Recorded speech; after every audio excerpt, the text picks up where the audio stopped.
In this lesson, we're talking about one of the most important foundations of your retirement, Social Security.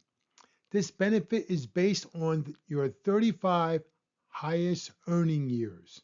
That's why working for at least 35 years is important because every year you do not work or have no income, these $0 are averaged in, and this can lower your Social Security check. So every year you work and every dollar you earn up to the wage cap has been building this asset for you. One of the most powerful tools you have is time. While you can claim as early as age 62, doing so comes with a permanent reduction. If you wait until your full retirement age, FRA, usually age 66 or 67, depending on your birth year, you will get 100% of your benefit. But here's the exciting part. If you can wait until age 70, your benefit increases by 8% every single year. Think about that as a guaranteed 8% return backed by the faith of the US government. For example, a $2,000 a month benefit at age 67 grows to $2,640 at age 70. That's extra money in your pocket every month for the rest of your life. Your full retirement age is based on your birth year. This chart shows the effects of early or delayed retirement on your benefits. As you can see, if you begin receiving your benefit before your full retirement age, your monthly amount will be reduced between 70 and 75% of the total.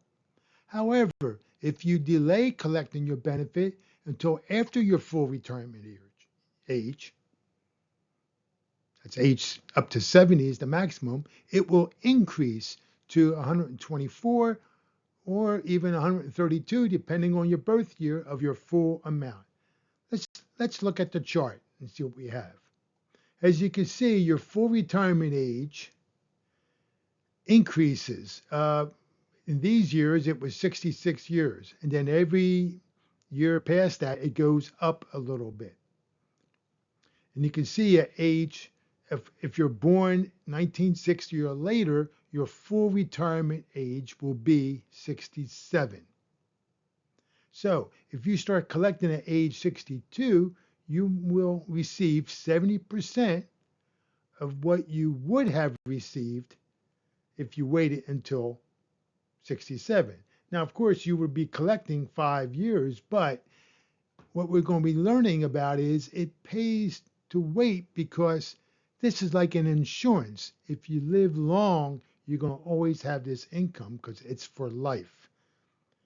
So if you wait until age 67, you will get 100%. And if you wait to age 70, you will get 124% of this amount.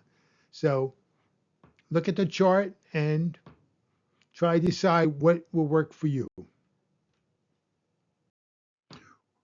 When you are filing as an individual, the decision really comes down to one question. How long do you want to manage your longevity risk? If you are healthy and have enough savings to get by, waiting until age 70 is usually the winner. You simply cannot find a guaranteed 8% return in the private market. By waiting, you are maximizing your check to protect yourself against inflation as you grow older. Many people believe that the day they stop working, they must start collecting Social Security. That doesn't always have to be the case. We call this a retirement bridge approach. You could delay getting your Social Security. And during those gaps years, possibly you'll be able to live off your retirement savings, like your 401k or pension or personal savings.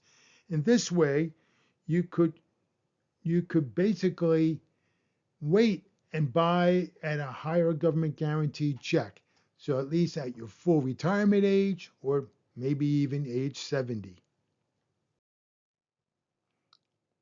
However, I want to be encouraging to everyone. There is no wrong age, only the best age for your circumstance. If you need the money at age 62 just to keep the lights on, or if your health isn't great, take the benefits. That's what it's there for. Just be careful if you plan to keep working while claiming. If you earn over the limit, like which is $24,480 in 2026, Social Security would temporarily hold back a part of your check. It's not a tax. You'll get it back later, but it can be a big surprise to your monthly budget if you haven't prepared for it. Now, if you're healthy and you really believe you're going to live to at least age 90, then retiring early probably won't make sense. And you might want to look at going for full retirement age or age 70. Now, the strategies for a married couple is different. If you're married and your Social Security decisions are even more impactful. These choices are largely permanent and will affect your combined household income for decades. By coordinating your claiming strategies, you aren't just looking at two separate checks. You're looking at a strategy that can add thousands of dollars to your lifetime wealth. We have to consider your age differences and your individual earning histories to find that sweet spot for both of you. The rules for couples is often this: maximize the highest earner's benefit. If the spouse with the larger work history waits until age 70, they aren't just maximizing their own check, they are also maximizing the survivor benefits. This is a final gift of financial security. You are ensuring that the person who lives the longest will have the largest possible monthly check to rely on. So, how do we actually do this? Well, one of the most popular approaches is what's called the 62-70 split. It's a balanced strategy that provides immediate income while still allowing for massive long-term growth. Depending on your health and savings, you might also look at age 66 or other combinations. But let's look at the 60-70 split and how it works. So how does the 62-70 split works? Well, in this strategy, the lower earning spouse claims early, let's say perhaps age 62. This brings in immediate cash to pay for the bills and so on and so on. Meanwhile, the higher earner delays until age 70. By doing this, the larger check earns an extra 8% credit each year, locking in a maximum benefit. Now, here's the kicker. This protects your future because the larger amount is now the floor for the rest of both of your lives. Now, how is it for both of your lives? Now, this is where you're maximizing the survivor's benefit. When one spouse passes away, the smaller of the two monthly checks stop. The survivor begins receiving 100% of the higher check. By delaying that larger benefit today, you are protecting your partner against inflation and making sure they have enough to live on, no matter how long your partner will live. What I'm going over now is not a strategy, but it's a rule. It's the spousal benefit rule. And I want you to be aware of it so you could incorporate this into your retirement planning if needed. What if one spouse has a limited work history or even zero earnings? You can still receive a spousal benefit of up to 50% of your partner's full retirement amount. If you have your own benefit and it's small, Social Security will automatically top it off until you reach the higher total. So keep in mind two rules. First, the 50% is based on your partner's FRA amount, not the extra credit if they wait until age 70. And second, you must be at your own full retirement age to receive the full 50%. If you claim early, this will result in permanent reductions. Finally, there's no double dipping. You simply receive the higher of the two possible benefits and up to 50% of your partner's full retirement age amount. To review, timing is everything. At age 62, which is the earliest, but it comes with a pay cut. Age 66 to 67, depending on your birth year, is your baseline, and you get 100% of your benefits. And at age 70, it's your maximum. It's the gold standard for the highest monthly income you can earn. Each year you wait between ages 62 and 70 represents a significant raise in your benefit that will last a lifetime. And if you're married, it will last for both lifetimes. So a successful plan for a couple covers three phases.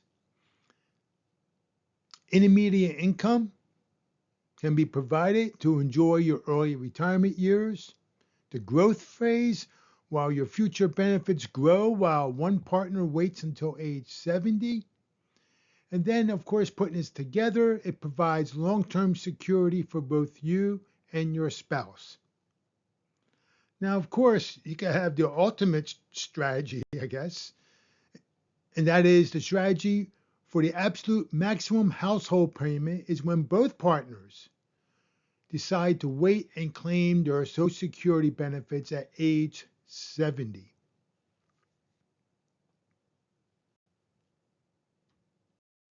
So, what should you do today? Well, first, review your statements if you're receiving them.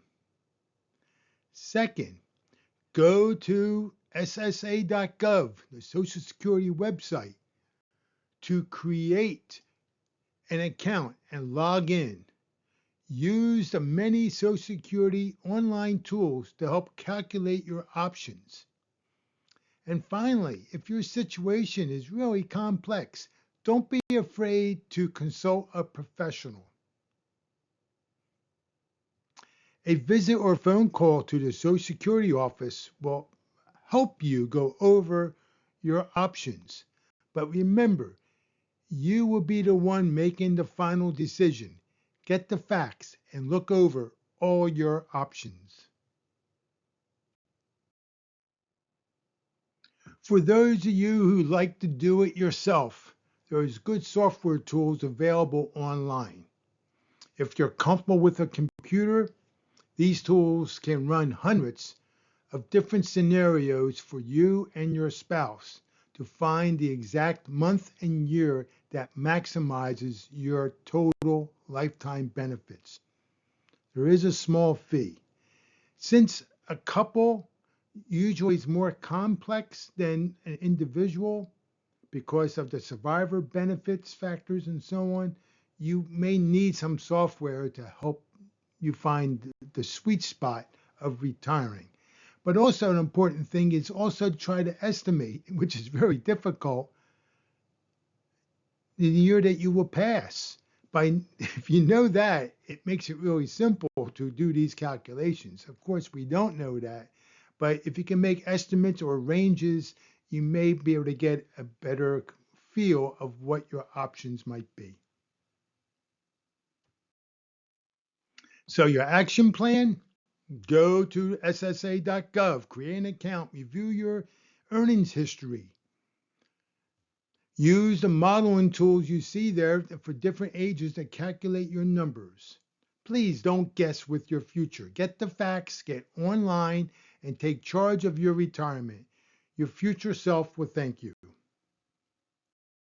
In another video on this site, I go over some of the resources that you will find on the Social Security website. But you'll need to create an account and you need to sort of look at the tools that are there.